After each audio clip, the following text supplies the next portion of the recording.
Olá, eu me chamo Liliane, sou nutricionista da alimentação escolar em São Bento do Sul e hoje o tema da nossa aula é a introdução da alimentação complementar. Qual que é o objetivo?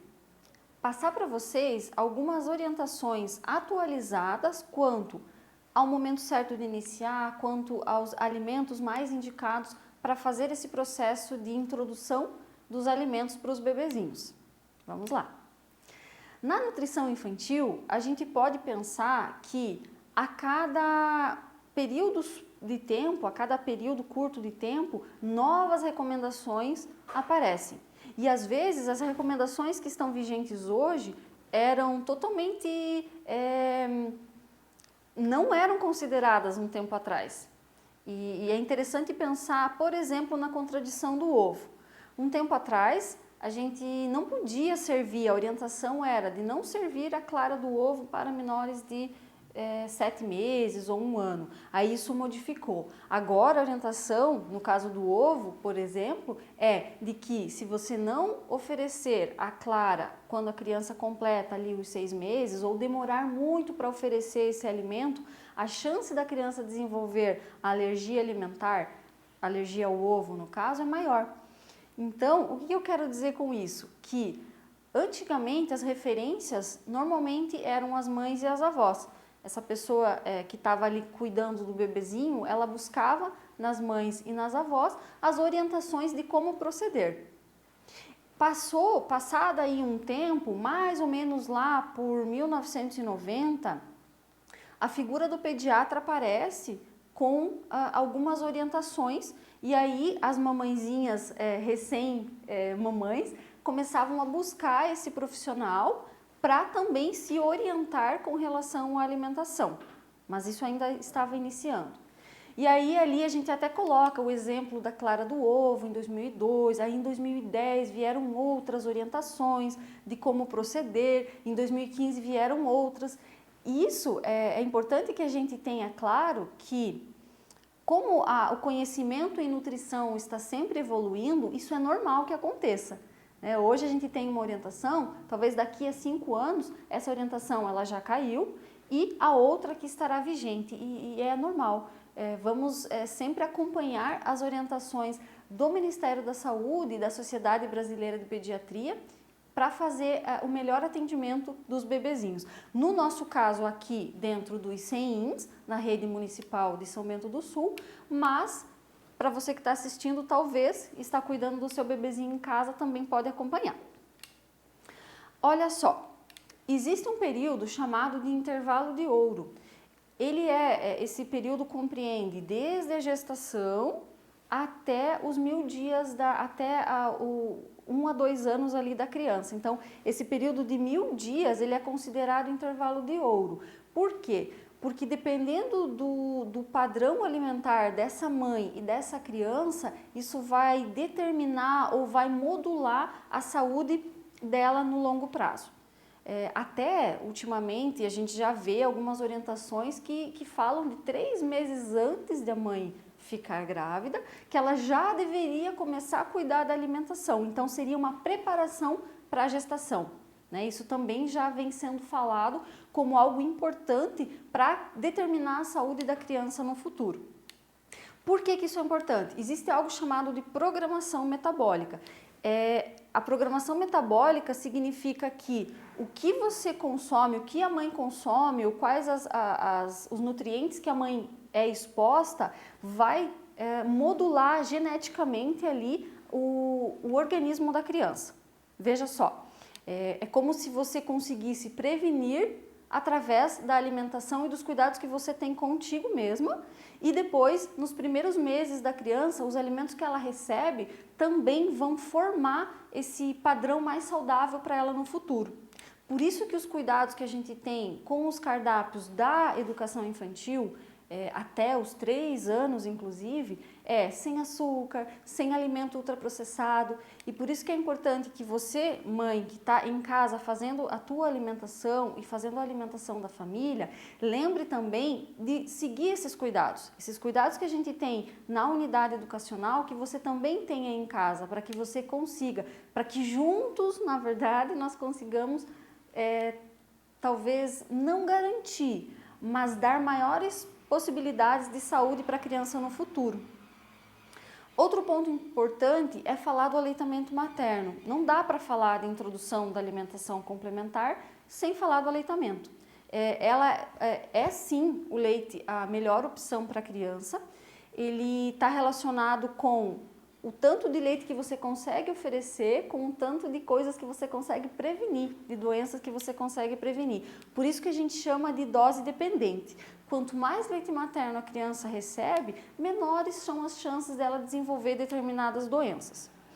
E claro, a formação do hábito alimentar, ela está diretamente relacionada, a gente vai ver isso aqui mais para frente, com essa fase que nós estamos falando dos 1000 dias.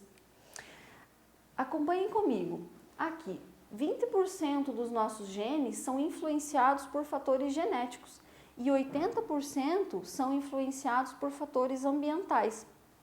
Essa é uma informação relativamente nova. Antigamente, a gente achava que se eu tivesse na minha genética um componente Y para desenvolver uma doença Y, eu desenvolveria quase com certeza, porque a genética ela era mais importante, ou era o fator que a gente considerava assim, mais determinante. Hoje em dia a gente já sabe que não, que os fatores ambientais é que representam, aqui como vocês viram, 80% dessa interferência ou dessa influência. Então vejam, se na nossa família, se na minha família, por exemplo, tem alguém com, vamos pensar, diabetes ou com alguma doença crônica, enfim, alguma doença que esteja relacionada aí com, não só com alimentação, mas de modo geral. Não significa que eu vou desenvolver essa doença. Eu posso, se eu modular o meu estilo de vida, se eu conseguir me alimentar melhor, praticar atividade física, ter um estilo de vida mais saudável, as chances de eu desenvolver essa doença, elas passam a ser bem mais baixas. Por isso que é importante a gente ter isso bem claro, assim, a genética ela passa a ter uma importância menor e a alimentação, os outros fatores que a gente chama ali de fatores ambientais, passaram a ter uma importância maior. Vamos para frente. Leite materno, como eu já mencionei, é fundamental, é importante, o bebê com certeza ele vai ter um sistema imunológico mais bem formado se ele receber o leite materno. É um alimento completo, ajuda tanto na saúde do bebê quanto na saúde da mãe, fortalece esse vínculo entre mãe e bebê, não tem custo, não gera lixo para o planeta. Porém, nem todas as mamães conseguem amamentar, né, por diversas razões, por vários motivos. Então, a gente precisa pensar em qual é o substituto que mais se assemelha ao leite materno. Não se compara, mas mais se assemelha. E aqui entra a fórmula infantil. Na rede municipal, a gente trabalha com as fórmulas infantis mais completas, então elas têm todos os nutrientes ali que estão disponíveis de acordo com a legislação, considerando que é uma fórmula completa. E a gente pode deixar você tranquila que se seu bebezinho vai para a unidade educacional e você não conseguir enviar o seu leite ordenhado, congelado, ele vai receber uma fórmula que vai atender às necessidades nutricionais dele naquele período. E agora a gente vai para o ponto da aula, que é a introdução da alimentação complementar. Qual que é o momento certo de iniciar? Antigamente se falava que deveria começar já aos 2, 3 meses, 4 meses. Hoje em dia já se sabe que não. A criança tem um preparo, uma maturação fisiológica para receber essa alimentação complementar a partir dos 6 meses e que iniciar antes pode ser prejudicial para a criança. Veja que interessante.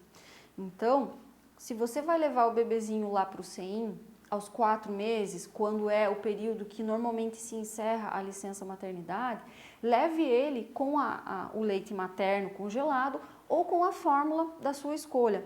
Talvez seria interessante fazer esse contato com a unidade para perguntar qual que é a marca específica, talvez para facilitar essa adaptação do bebê. Então, ele começaria a usar a mesma fórmula que é oferecida no CEIM e essa adaptação seria um pouco mais fácil, né?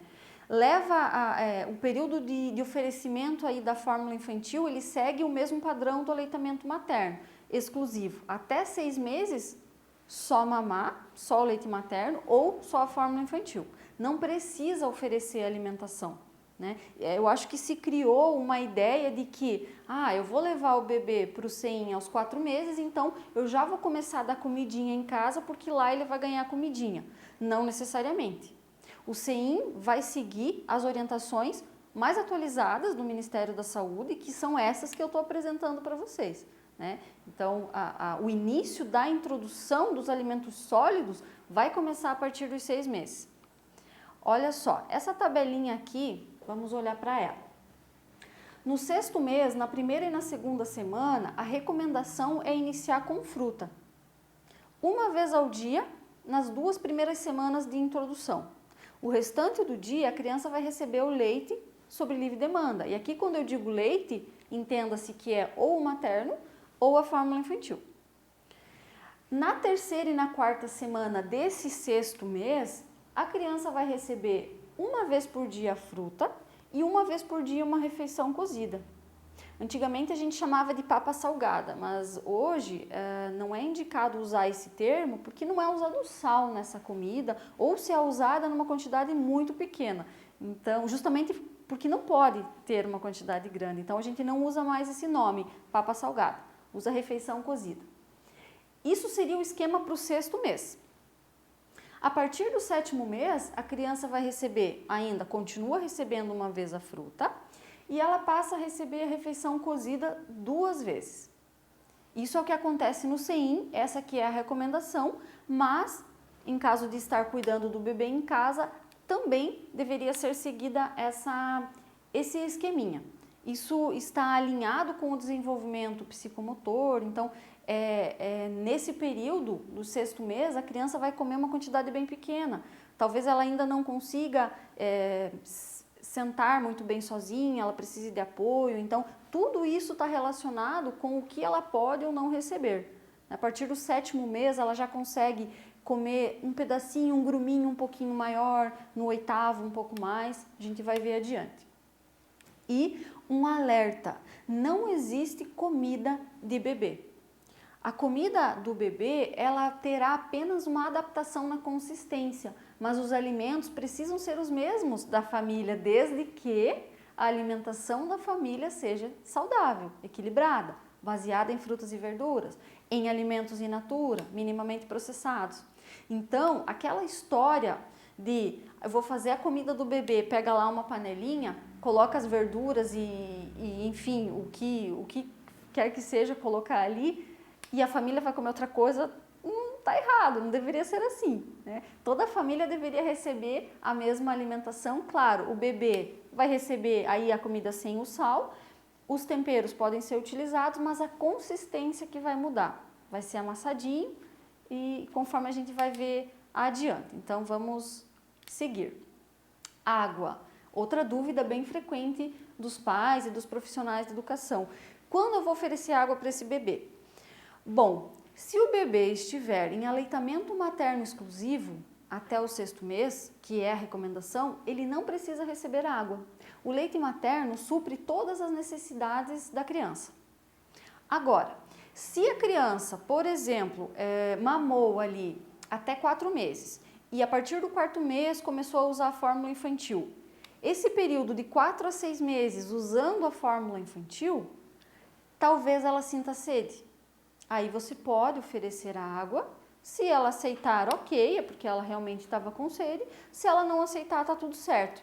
O bebê ele tem esse controle muito mais claro que o adulto, com relação até mesmo à quantidade e ao ele querer ou não querer uma coisa.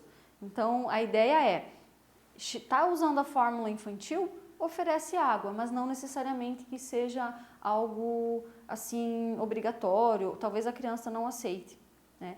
O que é importante pensar é que quando a gente oferece a fórmula infantil, deve seguir o mesmo padrão do aleitamento e não oferecer outros alimentos antes dos 6 meses. Isso que é assim, a dica de ouro. Como temperar a refeição do bebê? Bom, todos os temperos naturais podem ser utilizados.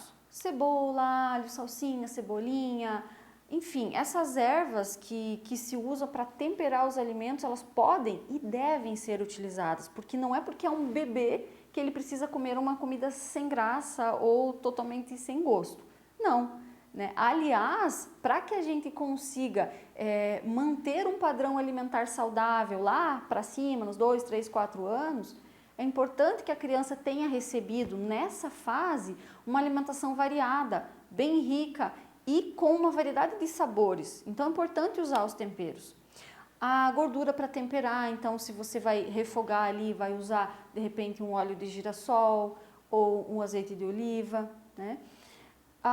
O óleo de soja, o óleo refinado de soja, ele também pode ser utilizado, mas se a gente pensar em como a soja é produzida, na quantidade de agrotóxicos que ela demanda para a sua produção, vale mais a pena a gente modificar o nosso hábito de toda a família, deixar de repente de usar esse óleo e partir para um outro tipo de gordura, né? Como um exemplo que eu dei, o óleo de girassol alternado com o azeite de oliva ou até mesmo a banha suína, né? Suco ou fruta? Outra questão importante. O suco natural, mesmo sendo feito a partir da fruta, ele acaba concentrando os açúcares ali naquele líquido. E o que a gente faz normalmente quando faz um suco? Espreme ou liquidifica e coa. Ou seja, a gente joga fora todas aquelas fibras da fruta e acaba oferecendo para a criança algo muito concentrado em açúcar, apesar de que é um açúcar natural, mas ainda assim é açúcar. Por isso que, se a gente for oferecer para o bebê um suco, precisa ser uma quantidade pequena, 50 ml, e esse suco não pode substituir a oferta da fruta. Entende? A fruta, nesse caso, ela se torna assim mais importante. Se eu tiver as duas opções, eu vou sempre preferir a fruta. Não é que eu não possa oferecer o suco, eu posso oferecer, mas em pequenas quantidades e em momentos assim específicos, não todo dia, assim. E ali, aqui na tela, vamos acompanhar, vocês conseguem observar as opções de fruta que seriam mais fáceis para iniciar. Não existe nenhuma fruta proibida, a não ser que a criança tenha alguma condição clínica, insuficiência renal ou algum outro problema, aí algumas frutas precisam ser evitadas. Mas aqui a gente está falando de uma condição normal. Então, vamos pensar em uma criança que está ali no seu desenvolvimento normal e que pode receber todos os alimentos. Olha só, abacate, a banana, a maçã. Se a maçã estiver muito dura, ela pode ser cozida com um pouco de canela e cravo. O mamão, a manga, a pera. Essas são frutas mais macias, mais fáceis de raspar, porque o início da introdução da alimentação complementar precisa ser raspadinho mesmo, né? Porque a criança ela não vai aceitar os gruminhos nos primeiros dias ali de introdução.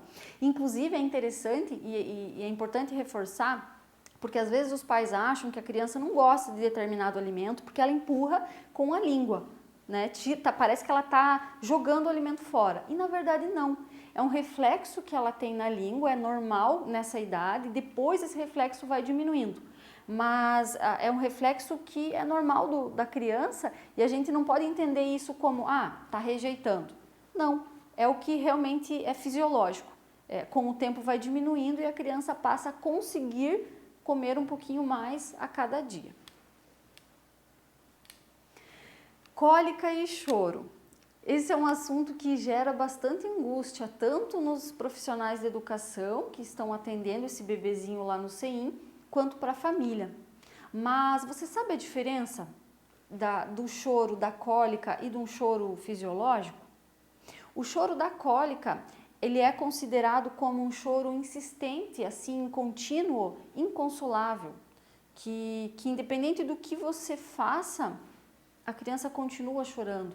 A tendência é que ela fique também com o corpinho enrijecido, com a característica, assim, um rubor facial, né? Ela fica vermelhinha e parece que realmente ela está com dor. Isso seria o choro da cólica. O choro fisiológico é quando ela está, de repente, com a fralda molhada ou ela está numa posição desconfortável. Então, o choro é uma forma de se comunicar com o mundo, ela só tem o choro para se comunicar, né? E será que existe relação entre a alimentação e a ocorrência de cólicas? Olha, esse tema é bem controverso, não existe assim uma definição na comunidade científica que diga esse alimento tem que ser evitado ou aquele alimento dá cólica, né? Então é algo que a mãe precisa monitorar, porque vamos pensar que nesse momento a criança não está ganhando comidinha ainda, ela está só recebendo leite materno. Às vezes a mãe comeu um determinado alimento e percebeu que naquele dia o bebezinho teve mais esse sinal assim característico de cólica. Opa, então amanhã eu não como esse mesmo alimento, eu vou testando. Porque às vezes pode acontecer que algum alimento que a mãe consome, sim, dê a cólica ali na criança, mas não dá para dizer que seja o chimarrão ou que seja a fruta cítrica, né? Então é delicado. O que parece estar mais relacionado mesmo com a cólica justamente são os chocolates, os doces, né, que a mãe consome e as frutas cítricas, mas isso não é regra. Então você precisa acompanhar e monitorar esse processo. Tá, temos que pensar que a cólica é normal, a criança vai sentir esse processo principalmente até os 3 meses e é fisiológico, é normal. A cólica significa que não está pronto o intestino, o trato gastrointestinal ainda está um pouco imaturo e por isso que essas cólicas acontecem. A tendência é que elas vão cessando a partir do 3º mês, vão diminuindo. E aí, quando ela chega no CEIM, lá no 6º mês, começa a receber a alimentação complementar, às vezes as mamães elas ficam muito preocupadas com o feijão. Só que o feijão é um alimento muito rico em termos de nutrientes, é um alimento proteico, é algo que faz parte, precisa fazer parte da alimentação da criança, assim como a carne, assim como as verduras, as frutas. Então, às vezes, ter medo do feijão ou não querer que ofereça o feijão é mais prejuízo para a criança do que um ganho. Se a cólica persiste, esse choro muito forte e essa característica de dor que a criança demonstra persiste muito além ali dos 6 meses, precisa talvez investigar outras causas e não pensar diretamente na alimentação ou restringir algum alimento, porque isso pode ser prejudicial para a criança lá na frente. Próximo tópico. Será que precisa liquidificar a alimentação do bebê? Olha, depende, não é o ideal liquidificar. O ideal é que o alimento seja apenas amassadinho e que a criança aos poucos vá se adaptando com a evolução dessa consistência. Quando a gente liquidifica ou peneira muito o alimento para deixar ele mais ralinho, acontece que a densidade nutricional vai diminuindo. Então, quanto mais líquida ou quanto mais rala essa preparação, menor é a densidade nutricional. E a gente tem que pensar que nessa fase, aí no 1º ano do bebê, ele triplica de peso. Ele precisa de um aporte energético e de nutrientes adequado. Então, se nós dermos um alimento muito ralinho ali para ele, ele não vai ter todos os nutrientes que precisa para crescer. É claro que determinados alimentos, às vezes, um exemplo assim, uma sopa de batata salsa, sopa creme de batata salsa, né? A família vai fazer. Já naturalmente é uma sopa que a gente liquidifica para preparar, né? Então vai liquidificar para todo mundo vai receber aquela sopa cremosa. Mas outros alimentos, o ideal é que seja bem cozido e amassadinho com o garfo ou raspadinho com a colher. O que mais que a gente precisa pensar sobre isso? A consistência da alimentação, esses gruminhos que eu mencionei, eles são importantes para o desenvolvimento da musculatura facial da criança. E também estão relacionados com a sensação de saciedade. Isso não é só na criança, isso é no adulto também. Por isso que a gente fala que quando a gente vai fazer uma refeição, o ideal é que a gente sente ali com calma, mastigue muito bem os alimentos, porque o fato de você mastigar, o trabalho dos músculos aqui na mastigação, faz liberar algumas substâncias que são relacionadas com a saciedade. Então, mastigar bem os alimentos faz com que a gente coma uma quantidade menor e consiga regular o peso. Isso se aplica aos adultos, mas também se aplica aqui nessa fase. Então, é importante lembrar disso. Alimentos proibidos. Sim, temos alguns alimentos proibidos. Não se pode oferecer alimentos doces para criança, nem ultraprocessados. A orientação geral uma época era até 1 ano, depois se estendeu até 2. Nós, no CEIM, trazemos essa orientação até os 3 anos, porque a gente segue as orientações do governo federal com relação aos cardápios e até os 3 anos a gente não oferece nem açúcar e nem alimento ultraprocessado. Ai, mas isso parece muito restritivo. Não é. Vamos modificar essa nossa forma de ver. Isso é um ganho para a criança. Por isso a gente pede que vocês em casa, papai e mamãe, pensem que para a criança é positivo que ela retarde o contato com esses alimentos, que ela não tenha esse contato tão cedo, porque é óbvio que se ela tiver, ela vai preferir o que é mais doce ou, de repente, esses alimentos que não são tão saudáveis. E aí depois fica mais difícil. Então pensem assim, até 3 anos não pode oferecer nenhum tipo de doce, nem alimento ultraprocessado, nem aqueles alimentos que parecem alimentos de criança. Tipo aqueles iogurtinhos bonitinhos, aqueles pudinzinhos de potinhos. Esses alimentos são extremamente ricos em açúcar e aditivos alimentares que estão relacionados com alergia, com diversas coisas ali que não é positivo. Então, não vale a pena oferecer esse tipo de alimento para criança menor de 3 anos. Outro alimento proibido é o mel. O mel, apesar de ser natural, ele pode conter uma substância chamada toxina botulínica e é fatal para bebês. Então, não significa que todo mel tem essa toxina, mas a gente não tem como saber, porque não dá para olhar para o mel e ver a toxina. Então, por isso que a gente não oferece mel, até 2 anos de idade não se oferece mel. Só que pensando que o mel é um alimento bem doce e pensando que a gente não oferece doce até 3 anos, então a gente não oferece também o mel até os 3 anos de idade. Outro fato importante para ser mencionado são os chás, os chazinhos de ervas. Existe uma regulamentação ou uma orientação da Anvisa que não se deve oferecer chás para menores de 2 anos. Até 2 anos não se deve oferecer chás. Por quê? Porque as plantas, elas têm um poder medicinal muito grande. E se nós não conhecermos as plantas e as suas propriedades ou as suas interações com os alimentos ou com os medicamentos que de repente a criança esteja consumindo, nós vamos atrapalhar a absorção de algum nutriente ou de algum medicamento ou provocar um efeito na criança que a gente não queira. Porque as plantas, elas são usinas fitoquímicas, né? Elas têm milhões de compostos ali dentro.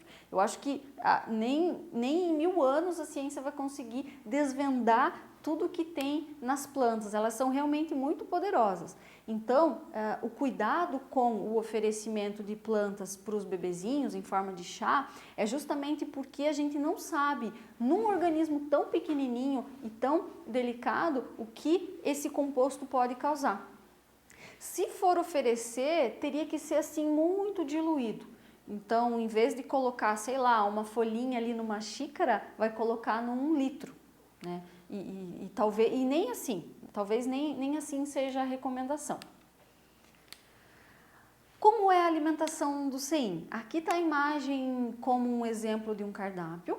Nós oferecemos para os berçários várias refeições durante o dia, então se a criança chega aos 4 meses, a gente vai seguir como a mãe tem feito em casa essa alimentação. Provavelmente, se ela só está dando a fórmula, a gente vai continuar com a fórmula até o 6º mês.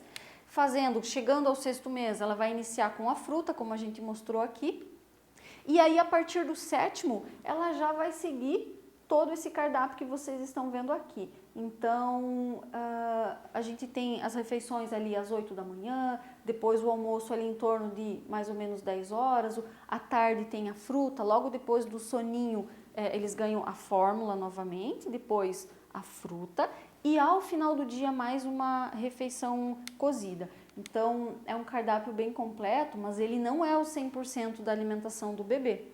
Se o bebezinho fica o dia todo no CEIM, Nós, enquanto setor da alimentação escolar, a nossa obrigação é oferecer 70% das necessidades dele.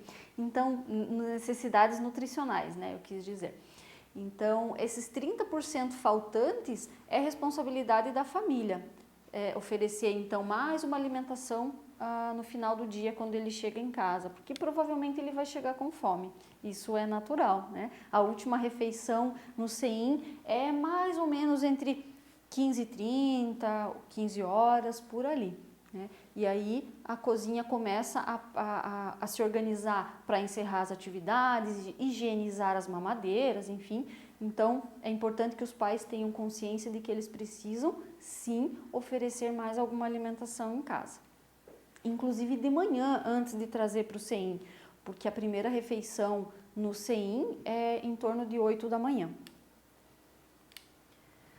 A introdução dos alimentos, eu quero que vocês acompanhem comigo esse texto, porque ele é muito bonito e ele diz muito sobre isso que a gente está falando, sobre a importância do momento, mas sobre também a necessidade que os pais tenham essa paciência e essa tranquilidade.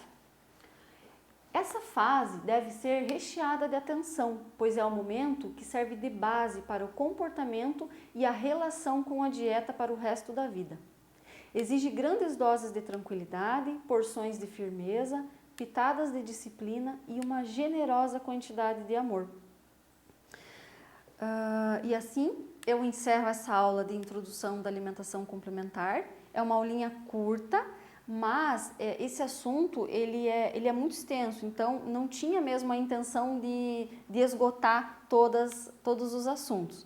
Eu espero que vocês tenham ficado um pouco mais tranquilos e conscientes em relação a esse processo e como ele acontece dentro do CEIM, e nos encontramos na próxima aula. Antes disso, mais um recado importante. Atenção, pais! Não adianta você exigir ou esperar que seu filho coma verduras e frutas se você não come. Então, você é sempre o exemplo para os seus filhos. Referências que eu utilizei para essa apresentação e muito obrigada!